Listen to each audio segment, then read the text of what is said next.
I'm going to talk about is electrophysiology and cardiomyopathy, specifically fibrotic cardiomyopathy. But first, a couple words about the big picture of our center and my philosophy on research. I don't know what it is like over there, but over here, when you take a kid who looks like this to a doctor, what does the doctor do? The doctor thinks of something like this. You can't really see it, but it might as well just be a bowl of soup. And what happens when a bowl of soup tastes bad?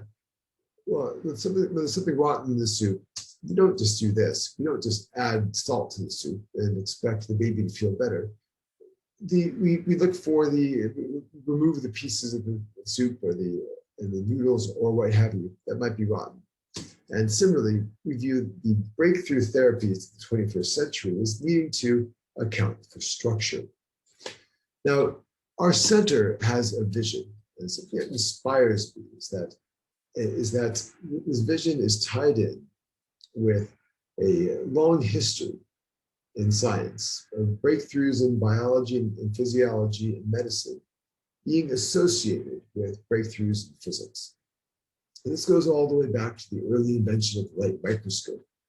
And we view this current edition of physics, especially adding mechanics and structure to biological understanding, as being a clear path forward and an important path forward for cures of the 21st century.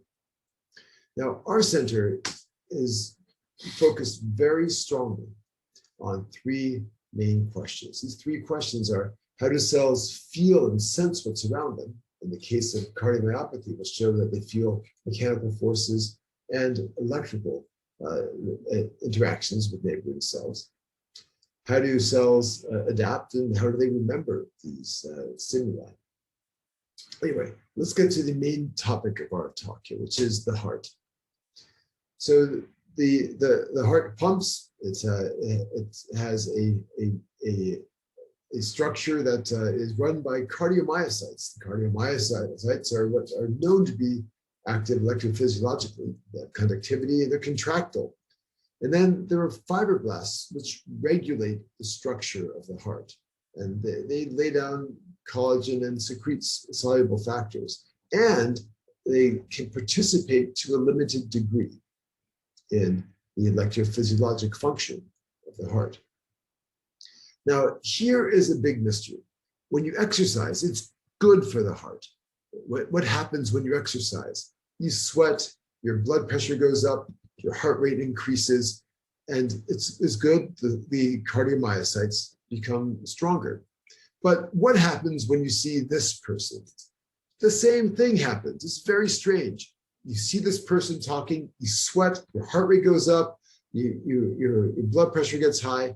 But instead of having these positive effects on the heart after listening to this guy, let's get rid of him. What happens is that the heart undergoes a different reaction. The heart will undergo fibrotic cardiomyopathy, whereby these fibroblasts switch to a contractile phenotype that interacts with the cardiomyocytes and reduces cardiac contractile function. Now, our group has spent a long time looking at some of the mechanical aspects of this. I want to spend some time today looking at the electrical aspects of this. And so along with Elliot Elson, with whom you've interacted earlier today, and Farid Al-Safai and Delram Shakiba, we have a large group focused on understanding how fibroblasts interact with tissues. Now, from the electrophysiologic side, we're interested in understanding things at multiple levels. We're focused on the electrophysiological aspects, but then it's very interesting. It looks like there are multiple aspects that our work and that work of others seems to uncover. Not only are there what physicists call material effects, whereby properties change when properties of the tissue change when myofibroblast become contractile and active. But there are also structural effects that I want to show. And it seems that the material effects are things that might be druggable. Structural effects are probably going to have to be things that involve surgical interventions. So I want to show you some of the apparatus that we use. Now, I think Elliot Elson will have shown you some of this. This is a system that Elliot Elson invented in the 1990s. It's been a workhorse of our lab for decades. And in the system, we can take a tissue and place it on a stretching device, or to hold it isometrically, and watch what happens as we put in drugs, or as we treat it or stimulate it. And so these tissues that were invented in Elliot's lab, these artificial heart tissues, the very first artificial heart tissues were made in the laboratory of our colleague Elliot Elson. These can be stretched on this device, and you can see that if they're made out of cardiomyocytes, we can end up with we can create tissues that will beat on their own without stimulation, or can be stimulated using various pacing techniques. So I want to show you what happens when we put in fibroblasts in these tissues. It's very interesting. There are interesting effects that show up here. This is an experiment. This was done by Tetsuro Wakatsuki and published by our student Casey Spencer several years back now. This is an experiment in which these tissue constructs were made. These were cardiomyocytes taken from chicken embryos and mixed with rat tail collagen. There are two different tissues made. The red dashed line and the blue line represent two different tissue constructs, and then the top and bottom graphs represent two different days. So if you look at 4 days after these tissue constructs were made, after 4 days, you see that the blue line is below the red line. This means that this is the isometric twitch force. This means that after 4 days, a tissue construct that had as few fibroblasts as we could put in there had a lower contractile force than the tissue construct with more fibroblasts. But then you look at these two tissue constructs 2 days later, well, the baseline force has gone up, but the twitch force has gone down dramatically in the tissue construct with the myofibroblasts. And it's gone up in the control. So this shows that there's both promotion and inhibition of contraction by cardiomyocytes. Now, our group has shown that there are certainly mechanical effects involved in this. I want to talk about the electrophysiologic effects. And now, from the electrophysiologic perspective, what happens is that cardiomyocytes, which are drawing in red, and they're much larger than yellow cardiac myofibroblasts. They interact with one another, and there can be coupling between the action potentials we see in the cardiomyocytes and the electronics in the myofibroblasts. Now, there are many models out there for myofibroblasts. The most famous being those of McCannell et al. From Wayne Giles's group, and the Sachs model.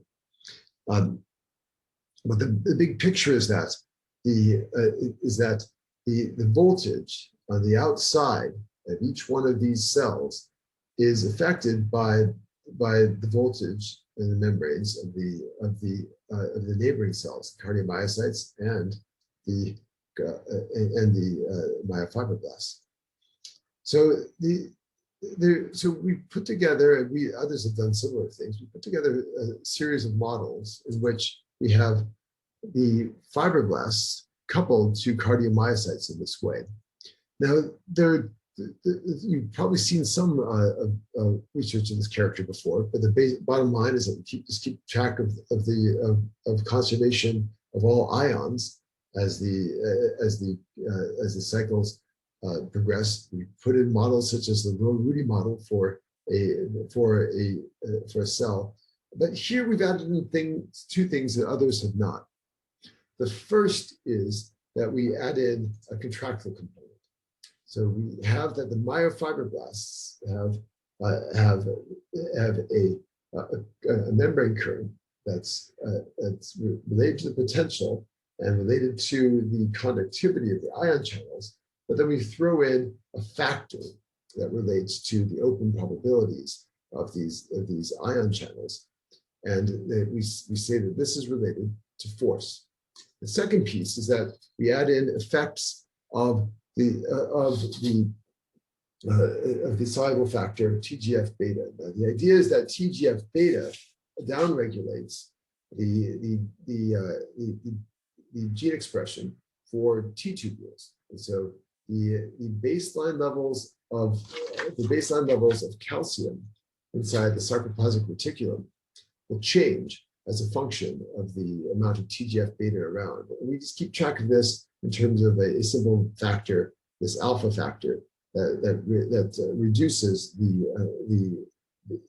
reduces critical membrane currents that you can go into later in the question and answer in more detail. Big picture, though, is that if we look at first the effects of having these the effects of having this extra coupling in which we have a mechanosensitive channel. So the mechanosensitive channel, it enables us to replicate the experiments of Vasquez et al. By, if we look at voltage as a function of time, we're able to replicate the effects of myofiber, replicate the electrophysiology of myofibroblasts a little bit more accurately than the current existing models are, if we account for the degree to which they are stretched by neighboring cells. And the second piece I want to share is that there's something very interesting that shows up. By using these types of approaches, then we can also understand differences between rat and human cells. The idea is that it's a very interesting effect that occurs in these simulations. So in humans, the more myofibroblasts you have, the shorter the action potential duration. But then strangely, it goes the other way in rats. And by looking at models of this character, you can identify specific ion channels that are related to this. It turns out the transient outward current, RTO, potassium current, is the key determinant in the effects of myofibroblasts on cardiomyocytes. And this gives another druggable target, and this provides another druggable target. And again, glad to go into that later on if there is interest in the question and answer session. And then finally, the third interesting piece here is another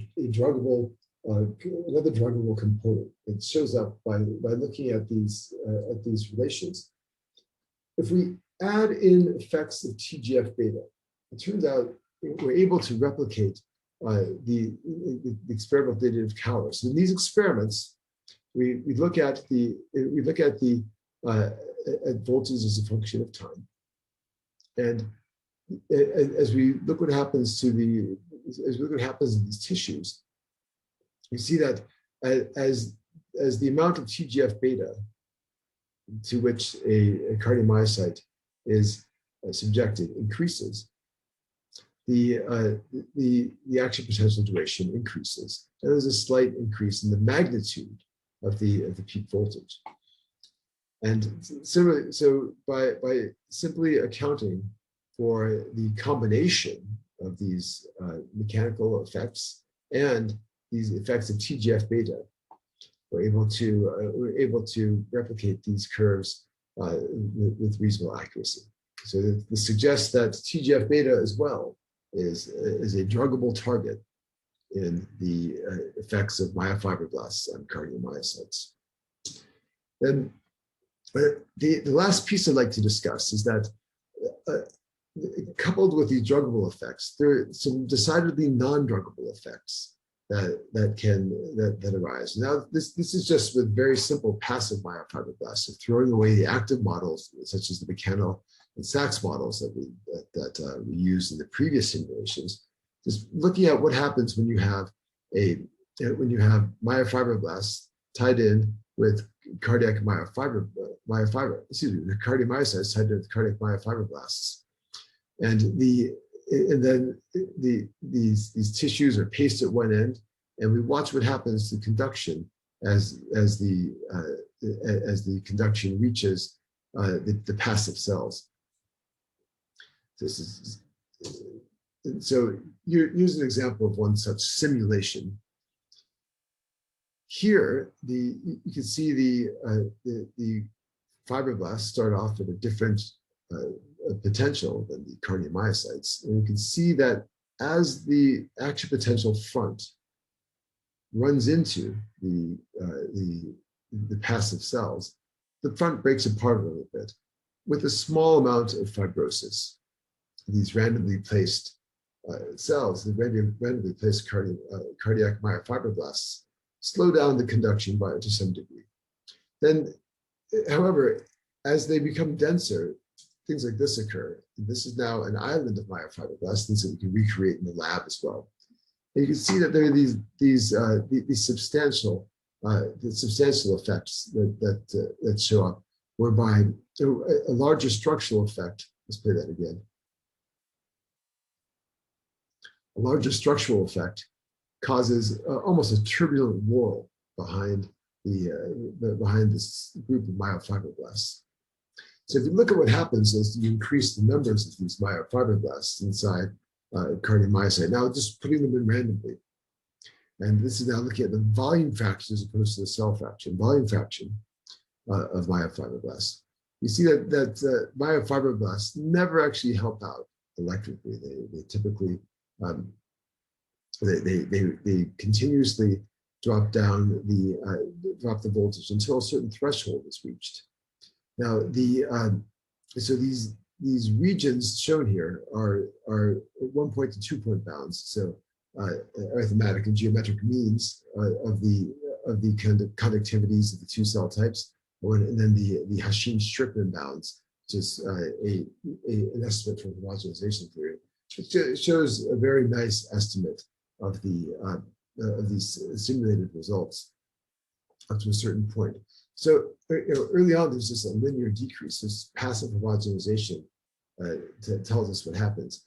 But then there's an active effect whereby long before the passive cells should block out the conduction of these within these tissue constructs, we end up with a complete randomness showing up. So there's a point at which the conduction is entirely stopped outside of the homogenization bounds due to active disruption of these cells. And we can see, and so we've been able to visualize this in tissue constructs. This is done in Elliot Elson's lab by this is Teresa Abney. The same as Teresa Spencer. She was Abney back here. You can see that the front falls apart as a number of myofibroblasts increases. You can see pulsing here in a tissue construct made in the lab, and you can see a total breakdown in the front. Some of these effects analogous to the turbulent whirls showing up in these tissue constructs. In fact, if you do a series of these, so Tracy did a series of experiments, you can see that now I should point out, by the way, this is a different x-axis. This is no longer the volume fraction. To spread it out more, divided by the volume fraction of myofibroblasts by the total cell volume. You see these effects show up in experiments as well. So initially, the conduction velocity drops down, and as the conduction velocity drops down, then faster in this first active percolation threshold, and then we go outside of the homogenization bounds as these cells begin to completely disrupt the frontal polarization. So the big picture is that we have these two separate, the subpercolation attenuation of conduction velocity, followed by an arrest at a point that's earlier than we'd expect from the passive percolation bounds. Anyway, so summing up the takeaway points, I hope we've shown you that there are two different types of effects that are caused by myofibroblasts. One is what we call in physics a material effect. It's a material level. Interfaces between cell types can extend or reduce action potential durations. Effects are somewhat minor. We showed that it's critical to account for both soluble factors and mechanical interactions. At the structural level, we see that there are effects that are probably not druggable because they deal with where cells are positioned rather than how they act actively. And the percolation threshold seems to be a key factor. Thank you so much for your attention, for having me here. I should point out our work is supported by many American agencies, and I do want to remind that there are some additional disclosures that I need to present you. Thank you so much. I look forward to our discussion later on this evening.